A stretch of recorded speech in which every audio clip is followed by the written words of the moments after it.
ഈശോ പുറം ജാതികളോട് സംസാരിക്കുന്നു. വിശ്വാസം വളർത്തുന്നത് നിങ്ങളുടെ ക്ഷേത്രങ്ങൾ പണിതുയർത്തുന്നത് പോലെയാണ്. സാപത്തിൻ്റെ ശാന്തതയിൽ ഈശോ ലാസറസിൻ്റെ ഒരു ചണവയലിനെടുത്ത് ചിന്താമഗ്നനായിരിക്കുന്നു. അരികിലെന്നല്ല പറയേണ്ടത്, അവയ്ക്കുള്ളിലെന്നാണ്. കാരണം ഉയർന്നു നിൽക്കുന്ന ആ ചെടികൾക്കിടയിൽ ഈശോ മുങ്ങിയതുപോലെയുണ്ട്. ഒരു ചാലിൻ്റെ വക്കിൽ ചിന്തയിൽ മുഴുകിയിരിക്കുകയാണ്.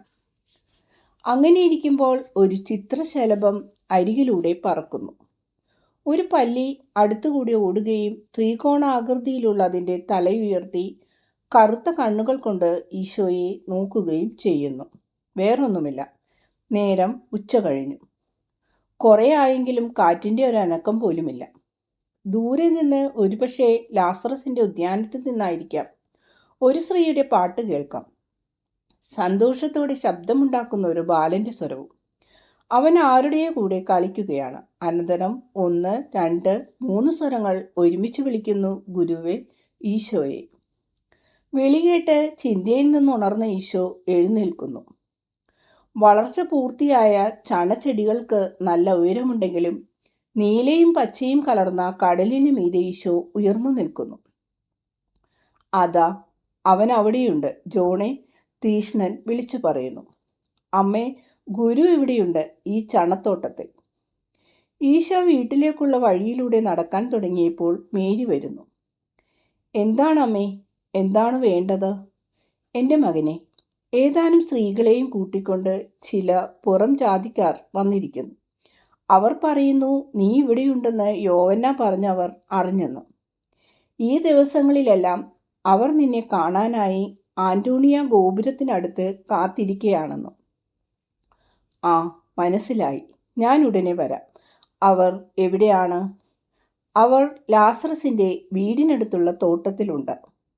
റോമാക്കാർക്ക് അവനോട് സ്നേഹമാണ്. നമുക്ക് പുറംജാതികളോടുള്ള അറപ്പ് അവരോടില്ല. അവരുടെ വണ്ടികളുമായി വലിയ തോട്ടത്തിലേക്ക് അവരെ വിട്ടിരിക്കുകയാണ്. ആർക്കും ഇടർച്ച വരുത്തരുതല്ലോ. ശരി, അവർ റോമൻ പടയാളികളും സ്ത്രീകളുമാണമ്മേ, എനിക്കറിയാം. അവർ നിന്നിൽ നിന്ന് എന്താണ് ആവശ്യപ്പെടുന്നത്?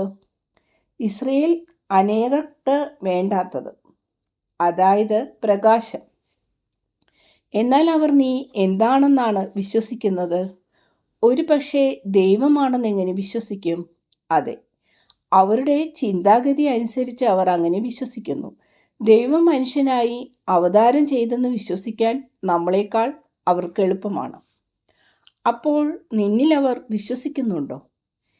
ഇപ്പോൾ അത്രയും ആയിട്ടില്ലമ്മേ. ആദ്യം അവരുടെ വിശ്വാസങ്ങൾ ഞാൻ നശിപ്പിക്കണം. തൽക്കാലം അവർ വിചാരിക്കുന്നത് ഞാൻ ജ്ഞാനിയായ ഒരു മനുഷ്യനാണെന്നാണ്. അവരുടെ ഭാഷയിൽ പറഞ്ഞാൽ ഒരു തത്വജ്ഞാനി. എന്നാൽ താത്വിക ജ്ഞാനത്തിനായുള്ള അവരുടെ ആഗ്രഹവും ദൈവത്തിൻ്റെ അവതാരവും വിശ്വസിക്കാൻ അവർക്കുള്ള എളുപ്പവും അവരെ സത്യവിശ്വാസത്തിലേക്ക് നയിക്കാൻ എനിക്ക് സഹായകരമാണ്. ഇസ്രയേലിൽ അനേകരെക്കാൾ ചിന്താഗതിയിൽ കൂടുതൽ ജ്ഞാനികളാണവർ എന്നാണ് ഞാൻ പറയുന്നത്. എന്നെ വിശ്വസിക്കൂ. എന്നാൽ അവർ ആത്മാർത്ഥതയുള്ളവരാണോ? സ്നാപകനെ അവർ ആളുകൾ പറയുന്നത് ഇല്ല. അവരായിരുന്നെങ്കിൽ ജോൺ സുരക്ഷിതനും സ്വതന്ത്രനുമാകുമായിരുന്നു. വിപ്ലവം ഉണ്ടാക്കാത്തവരെ അവർ സമാധാനത്തിൽ വിടുകയേയുള്ളൂ. നേരെ മറിച്ച് അവർക്ക് പ്രവാചകരെ ശരിക്കും ബഹുമാനമാണ്. അവർ തത്വജ്ഞാനികളെന്നാണ് പ്രവാചകരെ വിളിക്കുന്നത്. സ്വഭാവീതീതമായ അറിവും തത്വശാസ്ത്രത്തിൻ്റെ ഉന്നത മണ്ഡലമാണെന്നാണ് അവർക്കുള്ള ചിന്ത. അമ്മ ഒട്ടും വിഷമിക്കേണ്ട, ഇവരിൽ നിന്ന് എനിക്ക് ഒരു ഉപദ്രവവും ഉണ്ടാകുകയില്ല. എന്നാൽ പ്രീശന്മാർ അവർ ഇത് കണ്ടുപിടിച്ചാൽ എന്തെല്ലാമായിരിക്കും പറയുന്നത്? ലാസറസിനെ കുറിച്ചും നീ പിന്നെ നീയാണ്. വചനം ലോകത്തിന് നൽകാനുള്ള ആളാണ്. ലാസറസോ? അവർ ഇപ്പോൾ തന്നെ ലാസറസിനെ വേണ്ടുവോളം ബുദ്ധിമുട്ടിക്കുന്നുണ്ട്. എങ്കിലും അവനെ തൊടാൻ അവർക്ക് സാധിക്കുകയില്ല. റോമ അവനെ സംരക്ഷിക്കുന്നുണ്ടെന്ന് അവർക്കറിയാം. എന്നാൽ മകനെ, ഞാൻ പോകുന്നു. മാക്സിമിനൂസ് ഇതാ. അവൻ നിന്നെ പുറംജാതികളുടെ അടുത്തേക്ക് കൊണ്ടുപോകും. ഈശോയുടെ ഒപ്പം നടന്നുകൊണ്ട് സംസാരിച്ചിരുന്ന മേരി പെട്ടെന്ന് നടന്നു നീങ്ങി തീഷ്ണനായ സൈമണിൻ്റെ വീട്ടിലേക്ക് പോകുന്നു. എന്നാൽ ഈശോ തോട്ടത്തിൻ്റെ മതിലൊരു ഇരുമ്പുവാതിലിലൂടെ കടന്ന് പിൽക്കാലത്ത് ലാസറസിനെ സംസ്കരിക്കാൻ പോകുന്ന സ്ഥലത്തിനടുത്തേക്ക് പോകുന്നു. ലാസറസ് അവിടെയുണ്ട്, വേറെ ഒരുത്തരുമില്ല. ഗുരുവേ, അവർക്ക് ആതിഥ്യം നൽകാനുള്ള സ്വാതന്ത്ര്യം ഞാൻ കാണിച്ചു.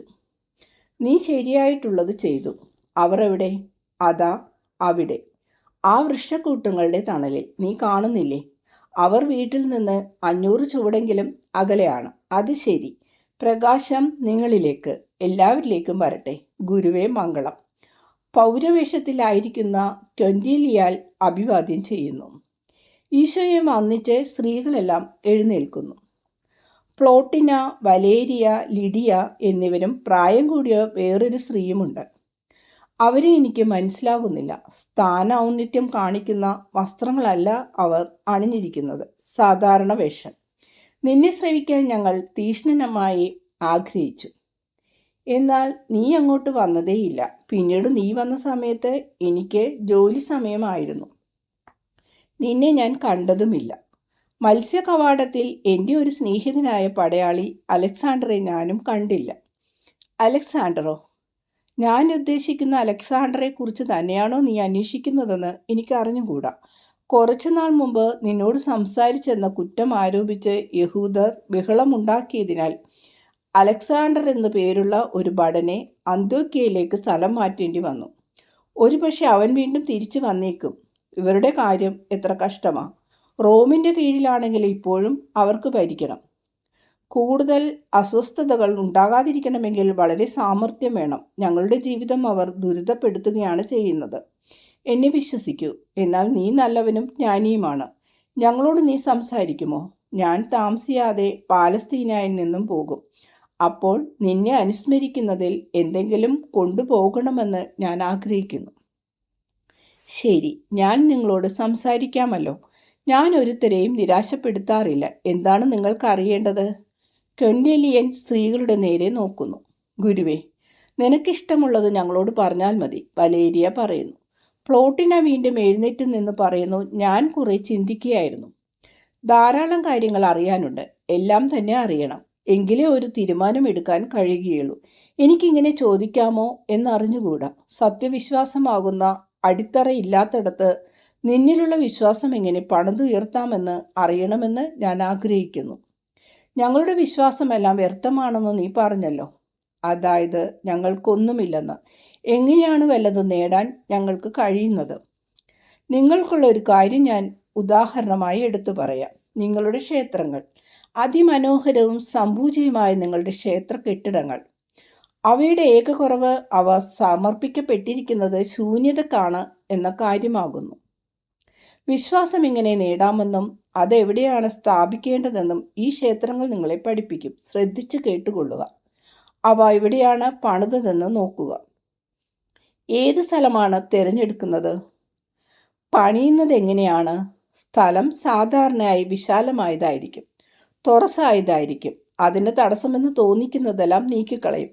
സ്ഥലം താഴ്ചയിലാണെന്ന് തോന്നിയാൽ ഉയരം ശരിപ്പെടുത്താൻ സാധാരണ പണിയാറുള്ള 3 പടികൾക്ക് പുറമെ ഒരു തട്ട് പണിതുയർത്തി അതിന്മേലാണ് പണിയുന്നത്.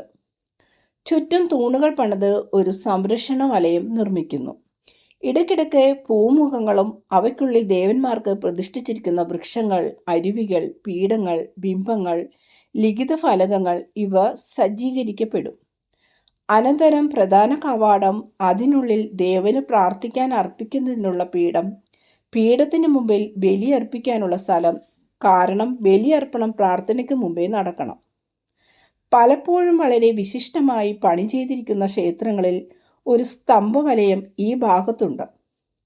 വിശിഷ്ട മാർബിൾ കൊണ്ട് പണിതിരിക്കുന്ന ചങ്ങല പോലുള്ള പൂമാല അവയെ ബന്ധിക്കുന്നു. ഈ വലയത്തിനുള്ളിലോ വെളിയിലോ ആണ് ദേവന്റെ വസതിയും അതിൻ്റെ പിന്നിൽ അന്തഃപുരവും.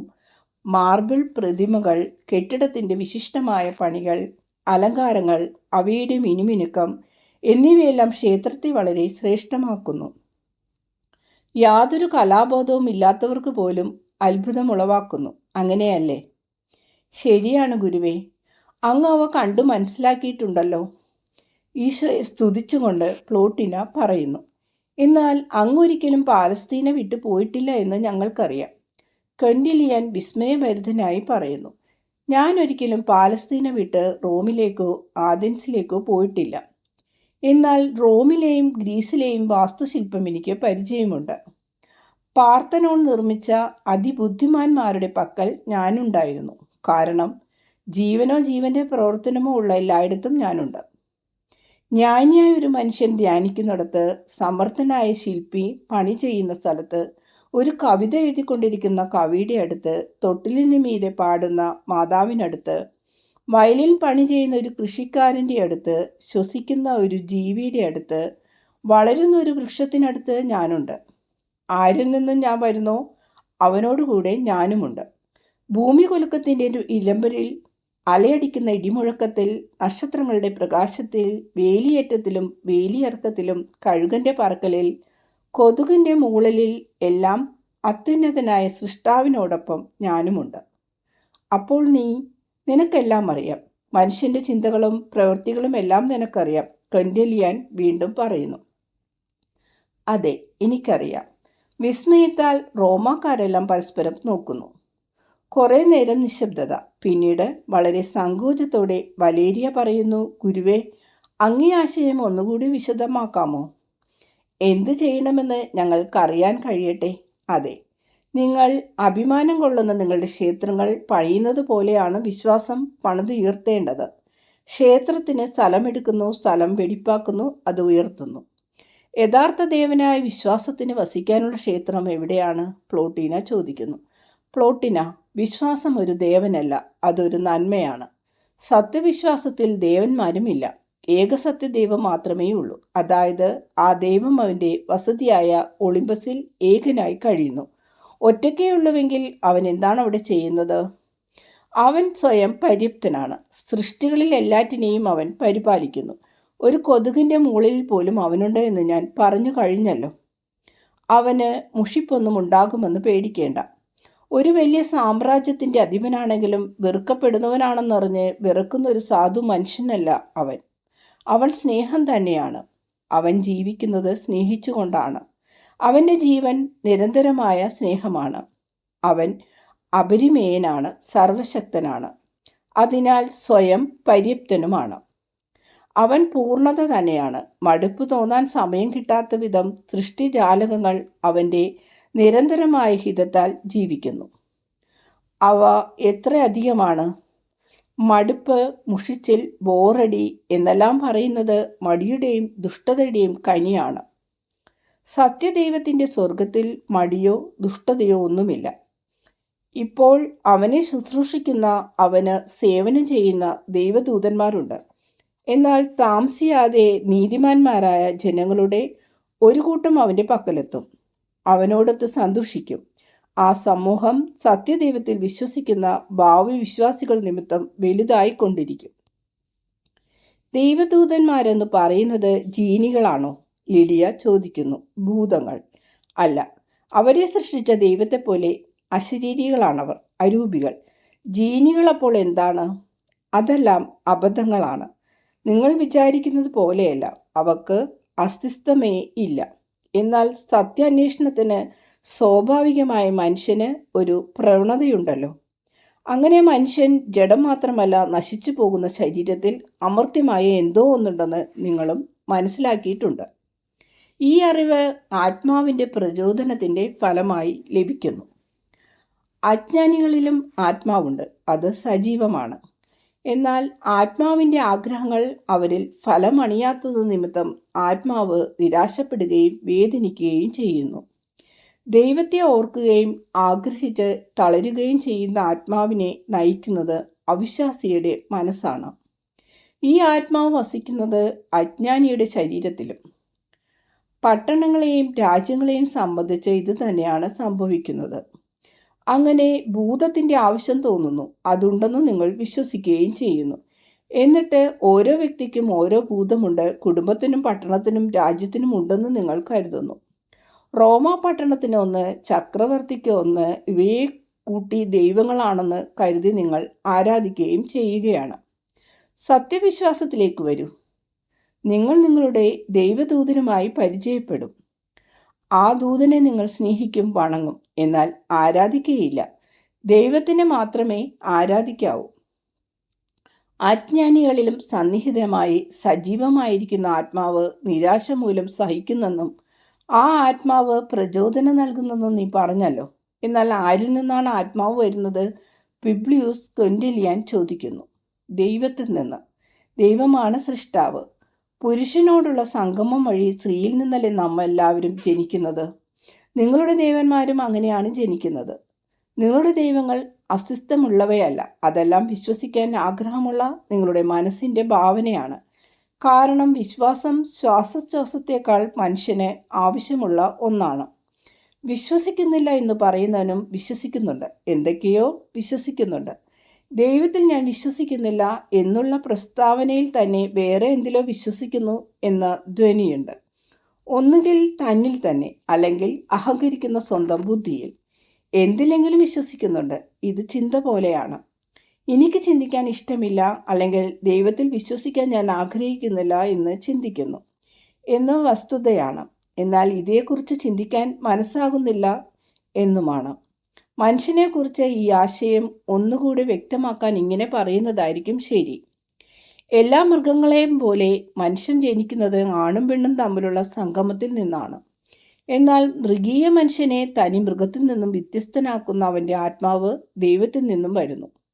ഒരു മനുഷ്യൻ്റെ ഉത്ഭവത്തിൽ, അതായത് ഗർഭം ധരിക്കപ്പെട്ട സമയത്ത് ദൈവം ആത്മാവിനെ സൃഷ്ടിച്ച് അതിനെ ശരീരത്തിൽ നിവേശിപ്പിക്കുന്നു.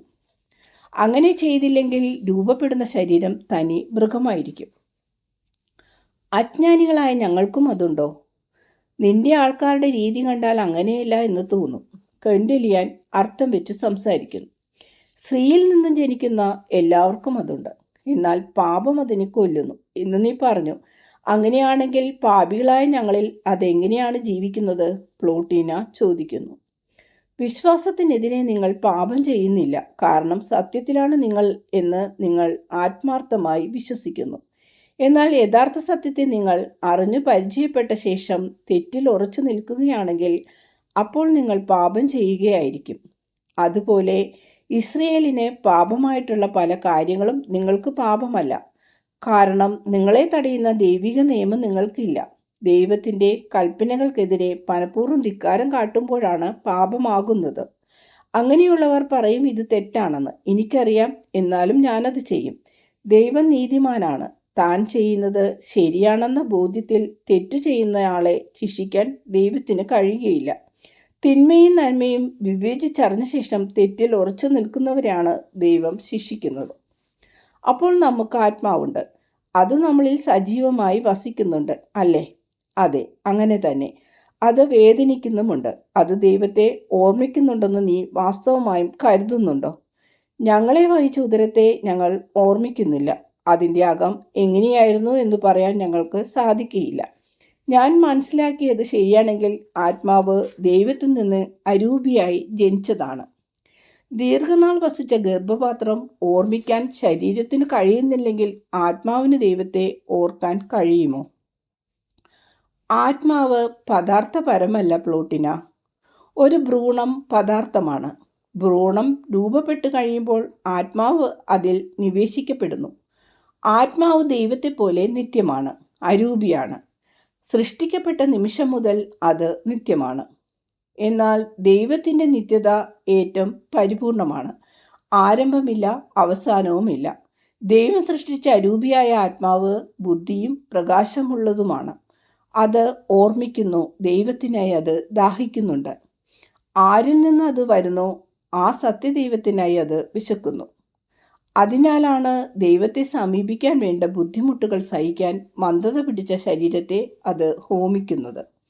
അപ്പോൾ നിങ്ങളുടെ രാജ്യത്തിലെ നീതിമാന്മാരെന്ന് നിങ്ങൾ പറയുന്ന ആളുകൾക്കുള്ളതുപോലെ ഒരാത്മാവ് ഞങ്ങൾക്കുമുണ്ട്, അല്ലേ? അതുപോലെ തന്നെയാണോ? അല്ല പ്ലോട്ടിന, നീ എന്താണ് ഉദ്ദേശിക്കുന്നത് എന്നതിനെ അനുസരിച്ചിരിക്കും ആ ചോദ്യത്തിനുള്ള ഉത്തരം. ആത്മാവിൻ്റെ ആരംഭവും സ്വഭാവവുമാണ് നീ ഉദ്ദേശിക്കുന്നതെങ്കിൽ ഞങ്ങളുടെ വിശുദ്ധരുടെ ആത്മാക്കൾ പോലെ തന്നെയാണ് നിങ്ങളുടെ ആത്മാക്കളും. എന്നാൽ അവയുടെ പരിശീലനമാണ് ഉദ്ദേശിക്കുന്നതെങ്കിൽ ഞാൻ പറയുന്നു അതിന് വ്യത്യാസമുണ്ടെന്ന്. മരിക്കുന്നതിന് മുമ്പുള്ള അതിൻ്റെ പരിപൂർണതയുടെ സ്ഥിതിയാണ് ഉദ്ദേശിക്കുന്നതെങ്കിൽ പാടെ വ്യത്യാസമുള്ളതാകാൻ പാടുണ്ട്.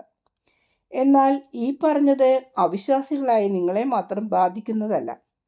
ഞങ്ങളുടെ ജനത്തിനും ഒരുവന് വിശുദ്ധനായ ഒരാളുടെ ആത്മാവിൽ നിന്ന് വളരെ വ്യത്യസ്തമായ ഒരാത്മാവുണ്ടായിരിക്കാൻ പാടുണ്ട്. ഒരാത്മാവ് 3 ഘട്ടങ്ങൾക്ക് വിധേയമാണ്. ഒന്നാമത് സൃഷ്ടി, രണ്ടാമത് പുതിയ സൃഷ്ടി, മൂന്നാമത് പരിപൂർണത പ്രാപിച്ച സൃഷ്ടി. ആദ്യത്തേത് എല്ലാ മനുഷ്യർക്കും പൊതുവെയുള്ളതാണ്. രണ്ടാമത്തേത് നീതിമാന്മാർക്കുള്ളതാണ്. അവർ സ്വമനസാലെ ഒരു പുതുജീവിതത്തിനായി സ്വയം ഉയർത്തുന്നു. ദൈവത്തിൻ്റെ കരവേലയോട് സ്വന്തം സൽപ്രവൃത്തികൾ ചേർക്കുന്നു. തന്മൂലം അവരുടെ ആത്മാക്കൾ പൂർണ്ണതയിലേക്കുള്ള വളരുകയും ആദ്യത്തേതും മൂന്നാമത്തേതുമായ അവസ്ഥകളെ തമ്മിൽ ബന്ധിപ്പിക്കുന്ന ഒരു കണ്ണിയായി തീരുകയും ചെയ്യുന്നു. മൂന്നാമത്തെ അവസ്ഥ വിശുദ്ധർക്ക് പ്രത്യേകമായിട്ടുള്ളതാണ്. അവർ ആദ്യത്തെ സ്ഥിതിയുടെ 1000 മടങ്ങ് പൂർണ്ണത പ്രാപിച്ചവരായിരിക്കാം. മനുഷ്യന് യോജിച്ച വിധത്തിൽ ഏറ്റവും പൂർണ്ണത പ്രാപിച്ച ആത്മാക്കൾ രൂപാന്തരപ്പെട്ട ദൈവത്തിൽ വിശ്രമിക്കാൻ തക്ക പൂർണ്ണതയിലെത്തിയവരാണ്. ഞങ്ങളുടെ ആത്മാക്കൾക്കായി സ്ഥലമെടുത്ത് ഒരുക്കി ഉയർത്താൻ എങ്ങനെ ഞങ്ങൾക്ക് സാധിക്കും? നിങ്ങളുടെ ഉള്ളിലുള്ള നിഷ്പ്രയോജനമായതെല്ലാം നശിപ്പിക്കുന്നത് വഴി തെറ്റായിട്ടുള്ള അറിവെല്ലാം നീക്കി ആ ചപ്പെല്ലാം ഇട്ട് രാജാവിനുള്ള ആലയം പണിയാൻ നിലമൊരുക്കണം. 3 പടികളിലൂടെ ആത്മാവിനെ മുകളിലേക്ക് ഉയർത്തണം. ഓ, നിങ്ങൾ റോമാക്കാർ പ്രതീകങ്ങൾ ഇഷ്ടപ്പെടുന്നവരാണ്. പ്രതീകാത്മകമായ പ്രകാശത്തിലൂടെ ആ 3 പടികളെ നോക്കൂ. അവയുടെ പേരുകൾ ഇതെല്ലാമാണ്: പ്രായശ്ചിത്തം, ക്ഷമ, സ്ഥിരത, അല്ലെങ്കിൽ എളിമ, പരിശുദ്ധി, നീതി അഥവാ ജ്ഞാനം, ഔദാര്യം, കരുണ. അതുമല്ലെങ്കിൽ മഹത്തായ ഈ 3 കാര്യങ്ങൾ വിശ്വാസം, പ്രത്യാശ, സ്നേഹം. ക്ഷേത്ര പരിസരത്തെ ചുറ്റിക്കെട്ടിയിരിക്കുന്ന അലങ്കൃതമായ മതിലുകളെ നോക്കൂ. നിങ്ങളും നിങ്ങളുടെ ശരീരത്തിൻ്റെ രാജ്ഞിയായ ആത്മാവിനെ, നിത്യനായ അരൂപിയുടെ ആസ്ഥാനമായ ക്ഷേത്രത്തെ സംരക്ഷിക്കുന്ന ഒരു മതിൽ കെട്ടണം. എന്നാൽ പ്രകാശമുള്ളിലേക്ക് കടക്കുന്ന വിധത്തിലും വികൃതമായ ദൃശ്യങ്ങളൊന്നും അവതരിപ്പിക്കാത്തതുമായിരിക്കാൻ ശ്രദ്ധിക്കണം. അതായത് അധമമായിട്ടുള്ള സ്നേഹത്തിൽ നിന്നും ആഗ്രഹങ്ങളിൽ നിന്നും സ്വതന്ത്രമായ സുരക്ഷിതമായ ഒരു മതിലാകണം അത്. ജഡത്തിൽ നിന്ന്, രക്തത്തിൽ നിന്ന് ഉയർന്ന അരൂപിയുടെ തലത്തിലേക്ക്, ശ്രേഷ്ഠതയിലേക്ക് ലക്ഷ്യം വെക്കണം. നിങ്ങളുടെ വ്യക്തിത്വമാകുന്ന മാർബിളിനെ ചെത്തിയൊരുക്കി മിനുസപ്പെടുത്തി അറ്റകുറ്റങ്ങൾ തീർത്ത് ആത്മാവിനെ ചുറ്റി നിൽക്കുന്ന ആവൃത്തി സ്നേഹമെന്തെന്നറിയാത്ത നിർഭാഗ്യരായ മനുഷ്യർക്ക് അഭയം നൽകാനുള്ള കാരുണ്യത്തിൻ്റെ ഒരു സങ്കേതമായി നിങ്ങൾ ഉപയോഗിക്കണം. ഭൂമുഖങ്ങൾ ഓരോന്നും സ്നേഹം പ്രവഹിക്കുന്ന ചാലകളായി തീരട്ടെ. കൂടുതൽ ആളുകൾ ദൈവത്തിലേക്ക് അടുക്കാൻ ആഗ്രഹിച്ചതുകൊണ്ട് സ്നേഹം ഒഴുകണം. ഒരു അനാഥ ശിശുവിൻ്റെ തൊട്ടിലിനു മീതെ നീട്ടിക്കൊടുക്കുന്ന മൃദുല കരങ്ങൾ പോലെയാവണം അത്. ആവൃത്തിക്കുള്ളിലുള്ള സുഗന്ധവാഹികളായ മനോഹര വൃക്ഷങ്ങൾ സൃഷ്ടാവിനോട് ഒരു വലിയ ആദരവാണ് കാണിക്കുന്നത്. വൃക്ഷങ്ങൾ നട്ടിരിക്കുന്ന വളക്കൂറുള്ള മണ്ണ് എല്ലാ തരത്തിലുമുള്ള പുണ്യങ്ങളെ അഥവാ നന്മകളെ സൂചിപ്പിക്കുന്നു. ഈ മനോഹരങ്ങളായ വൃക്ഷങ്ങൾ പൂ ചൂടി നിന്ന് രണ്ടാമതൊരു സുരക്ഷിത വലയമായി അതിവിശുദ്ധ സ്ഥലത്തെ സംരക്ഷിക്കുന്നു. ഈ വൃക്ഷങ്ങളുടെ ഇടയിലൂടെ അരുവികൾ ഒഴുകുന്നുണ്ട്. അതായത് എല്ലാ പുണ്യങ്ങളുടെയും ഇടയിലൂടെ സ്നേഹം ഒഴുകുന്നു. അവ ഒരു 2ാം ശുദ്ധീകരണവുമാണ്. ബലിയർപ്പണത്തിനുള്ള സ്ഥലത്തേക്ക് പ്രവേശിക്കുന്നതിനൊരുക്കമായിട്ടുള്ള ശുദ്ധീകരണം. ബലി ചെയ്യുന്ന അൾത്താരയിലേക്ക് പ്രവേശിക്കുന്നതിന് മുമ്പ് ഒരുവൻ ജഡികാസക്തിയും എല്ലാ തരത്തിലുമുള്ള കാമവികാരങ്ങളും പരിപൂർണമായി ഉപേക്ഷിച്ചിരിക്കണം. അനന്തരം മുന്നോട്ടു പോകാം. അവിടെ പീഠത്തിന്മേൽ കാഴ്ചകൾ നിർത്താം. അനന്തരം ഒരു നടുപുരയുടെ കൂടെ കടന്നിട്ടാണ് ദൈവം വസിക്കുന്ന തിരുസന്നിധാനത്തിലേക്ക് അടുക്കുന്നത്. തിരുസാന്നിധ്യം എങ്ങനെയായിരിക്കും? അരൂപിയുടെ സത്യത്തിൻ്റെ പാരമ്യം കാരണം ദൈവത്തെ നമുക്ക് അർഹമായ രീതിയിൽ ആദരിച്ച് അവിടം അലങ്കരിക്കാൻ സാധ്യമല്ല. നിങ്ങൾക്ക് മനസ്സിലായോ? വിശ്വാസം എങ്ങനെ പണിതുയർത്താമെന്ന് നിങ്ങൾ ചോദിച്ചല്ലോ. ഞാൻ നിങ്ങളോട് പറഞ്ഞത് നിങ്ങളുടെ ക്ഷേത്രങ്ങൾ പണിയുന്ന രീതിയിൽ തന്നെ എന്നാണ്. അത് സത്യമാണെന്ന് ഇപ്പോൾ മനസ്സിലായില്ലേ? ഇനി വേറെന്തെങ്കിലും എന്നോട് ചോദിക്കാനുണ്ടോ? ഇല്ല ഗുരുവേ, എനിക്ക് തോന്നുന്നത് അങ്ങ് പറഞ്ഞതെല്ലാം ഫ്ലാഫിയ എഴുതിയിട്ടുണ്ടെന്നാണ്. ക്ലാഫുദിയായിക്ക് എല്ലാം അറിയാൻ ആഗ്രഹമുണ്ട്. എല്ലാം എഴുതിയില്ലേ? എല്ലാം നല്ല കൃത്യമായി ഞാൻ എഴുതിയിട്ടുണ്ട്. മെഴുകു പുരട്ടിട്ടുള്ള എഴുത്തുപലകകളിലാണ് അവർ എഴുതുന്നത്. ആ പലകകൾ കൊടുത്തുകൊണ്ട് ഫ്ലാഫിയ പറയുന്നു. പെട്ടെന്ന് ചീത്തയാകാത്തതാണ് മെഴുക്. അതിനാൽ അവ വായിക്കാൻ കഴിയും. അതും മെഴുകല്ലേ? വേഗം മാഞ്ഞു പോകും. എല്ലാം നിങ്ങളുടെ ഹൃദയത്തിൽ എഴുതുക. അവ മാഞ്ഞു പോവുകയില്ല. ഗുരുവേ, അവ ശൂന്യക്ഷേത്രങ്ങൾ കൊണ്ട് നിബിഡമായിരിക്കുകയാണ്. അവയെ ഇടിച്ചു നിരത്താൻ നിന്റെ വാക്കുകൾ കൊണ്ട് ഞങ്ങൾ അവയെ എറിയുകയാണ്. എന്നാൽ ഇത് കുറേയധികം കാലം കൊണ്ടേ പൂർണ്ണമാകൂ. നെടുനിശ്വാസത്തോടെ പ്ലോട്ടിന പറയുന്നു. നിന്റെ സ്വർഗത്തിൽ ഞങ്ങളെയും ഓർക്കണമേ. ഞാൻ തീർച്ചയായും അത് ചെയ്യുമെന്നുറച്ച് നിങ്ങൾക്ക് ആശ്വസിക്കാം. ഞാൻ പോകട്ടെ. നിങ്ങളുടെ സന്ദർശനം എനിക്ക് വളരെ ഇഷ്ടപ്പെട്ടെന്ന് നിങ്ങൾ അറിയണമെന്ന് ഞാൻ ആഗ്രഹിക്കുന്നു. പുബ്ലിയൂസ് കൊന്റേലിയാൻ. ദൈവം നിങ്ങളോട് കൂടി ഉണ്ടായിരിക്കട്ടെ. നസ്രസിലെ ഈശോയെ ഓർക്കണം കേട്ടോ. സ്ത്രീകളാണ് ആദ്യം വിടവാങ്ങിപ്പോകുന്നത്. ഏതാണ്ട് ചിന്താമഗ്നനായിരിക്കുന്ന കൊന്റേലിയാൻ പിന്നാലെ പോകുന്നു. മാക്സിമിനൂസിന്റെ കൂടെ വണ്ടിയെ ലക്ഷ്യമാക്കി നടക്കുന്ന സംഘത്തെ ഈശോ വീക്ഷിക്കുന്നു. നീ പുഞ്ചിരി തൂകുകയാണ്. മേരിയെ മാനസാന്തരപ്പെടുത്താൻ കഴിയാത്തതിൽ നിനക്ക് ദുഃഖമില്ലേ? എൻ്റെ വിഷമം കണ്ടിട്ട് നിനക്ക് ദുഃഖമില്ലേ? തിങ്കളാഴ്ച സന്ധ്യയ്ക്ക് തുടങ്ങി മാർത്ത കരച്ചിൽ തന്നെയാണ്. ആ സ്ത്രീ ആരായിരുന്നു? അവളായിരിക്കും അതെന്ന് ദിവസം മുഴുവൻ ഞങ്ങൾ വിചാരിച്ചിരുന്നു. അത് നിനക്കറിഞ്ഞുകൂടെ? നീ ക്ഷമകെട്ട ഒരു ബാലനായതുകൊണ്ടാണ് ഞാൻ പുഞ്ചിരി തൂകുന്നത്. പിന്നെ നിങ്ങൾ വെറുതെ കണ്ണീരും ശക്തിയും കളയുന്നത് കൊണ്ടും കൂടിയാണ് ഞാൻ പുഞ്ചിരിക്കുന്നത്. അത് അവളായിരുന്നെങ്കിൽ ഞാൻ ഓടി വന്ന് നിങ്ങളോട് പറയുമായിരുന്നു. അന്നേരം അത് അവളല്ലായിരുന്നോ? ഓ എൻ്റെ ലാസറേ, നീ പറഞ്ഞത് ശരിയാണ്. ക്ഷമിക്കണം, ഇനിയും ക്ഷമിക്കണം. ഗുരുവേ, ദരിദ്രർക്ക് വേണ്ടി വിൽക്കാൻ നീ തന്ന ആഭരണങ്ങളുടെ വില ഇതാ. അവ മനോഹരങ്ങളായ ആഭരണങ്ങളായിരുന്നു, സ്ത്രീകളുടെ ആഭരണങ്ങൾ. ഞാൻ അങ്ങനെ തന്നെ വിചാരിച്ചു. അവ മേരിയുടേതായിരുന്നെങ്കിൽ. എന്നാൽ അവൾ കഷ്ടം. എൻ്റെ കർത്താവേ, എനിക്ക് പ്രതീക്ഷയറ്റു പോകുന്നു. കുറച്ചു സമയമൊന്നും സംസാരിക്കാതെ ഈശോ ലാസറസിനെ ആശ്ലേഷിക്കുക മാത്രം ചെയ്യുന്നു. അനന്തരം ഇങ്ങനെ പറയുന്നു. ഈ ആഭരണങ്ങളുടെ കാര്യം ആരോടും പറയരുത്. ആരും അറിയാതെ, ഒരുത്തരാലും കാണപ്പെടാതെ, ഇനിയും ആഗ്രഹിക്കപ്പെടാതെ അവൾ മറയണം. ഒരടയാളം പോലും അവശേഷിപ്പിക്കാതെ കാറ്റുകൊണ്ട് പറന്ന് അപ്രത്യക്ഷമാകുന്ന കാർമേഘം പോലെയാകണം അവൾ. അതേക്കുറിച്ച് ഗുരുവിന് ഉറപ്പ് വിചാരിക്കാം. അതിനു പകരം മേരിയെ തിരിച്ചു കൊണ്ടുവരണം. നിർഭാഗ്യയായ ഞങ്ങളുടെ മേരിയെ. ലാസറസേ, ദൈവം നിന്നോടുകൂടെ. ഞാൻ എൻ്റെ വാക്ക് പാലിച്ചു കൊള്ളാം.